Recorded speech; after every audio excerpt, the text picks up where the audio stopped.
After a 33-year leave of absence from his alma mater, I am pleased to present to you Dr. William Gates.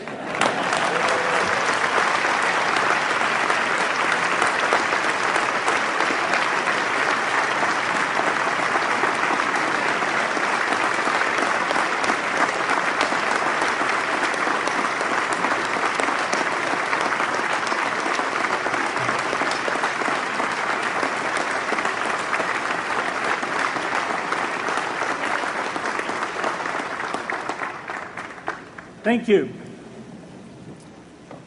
President Bach, former President Rudenstein, incoming President Faust, members of the Harvard Corporation and the Board of Overseers, members of the faculty, parents, and especially the graduates. I've been waiting more than 30 years to say this. Dad, I always told you I'd come back and get my degree.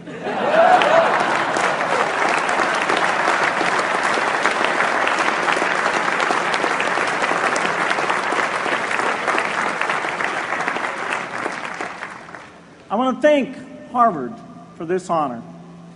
I'll be changing my job next year, and it will be nice to finally have a college degree on my resume.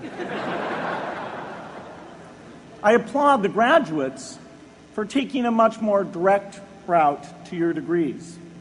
For my part, I'm just happy that the Crimson called me Harvard's most successful dropout. I guess that makes me valedictorian of my own special class. I did the best of everyone who failed. But I also want to be recognized as the guy who got Steve Ballmer to drop out of business school.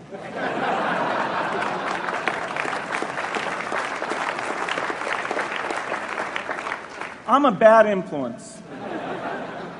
That's why I was invited to speak at your graduation. If I'd spoken at your orientation, fewer of you might be here today.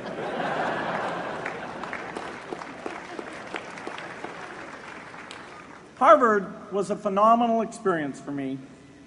Academic life was fascinating.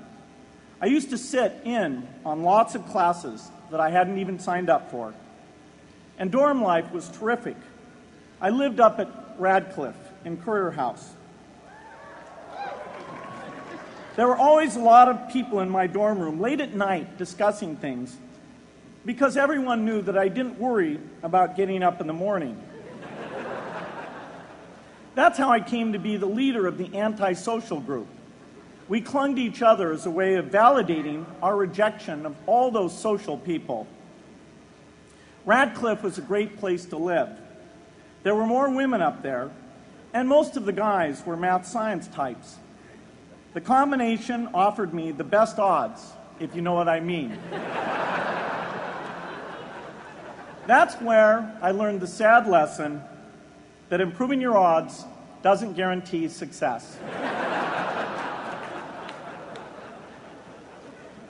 One of my biggest memories of Harvard came in January 1975 when I made a call from Currier House to a company in Albuquerque, New Mexico that had begun making the world's first personal computer. I offered to sell them software. I worried they would realize I was just a student in a dorm and hang up on me. Instead, they said, "We're not quite ready. Come see us in a month," which was a good thing because we hadn't written the software yet. From that moment, I worked day and night on the extra credit project that marked the end of my college education and the beginning of a remarkable journey with Microsoft. What I remember above all about Harvard was being in the midst of so much energy and intelligence. It could be exhilarating, intimidating, sometimes even discouraging, but always challenging. It was an amazing privilege, and though I left early, I was transformed by my years at Harvard, the friendships I made, and the ideas I worked on. But taking a serious look back, I do have one big regret. I left Harvard with no real awareness of the awful inequities in the world, the appalling disparities of health and wealth and opportunity that condemn millions of people to lives of despair. I learned a lot here at Harvard about new ideas in economics and politics. I got great exposure to the advances being made in the sciences. But humanity's greatest advances are not in its discoveries, but in how those discoveries are applied to reduce inequity.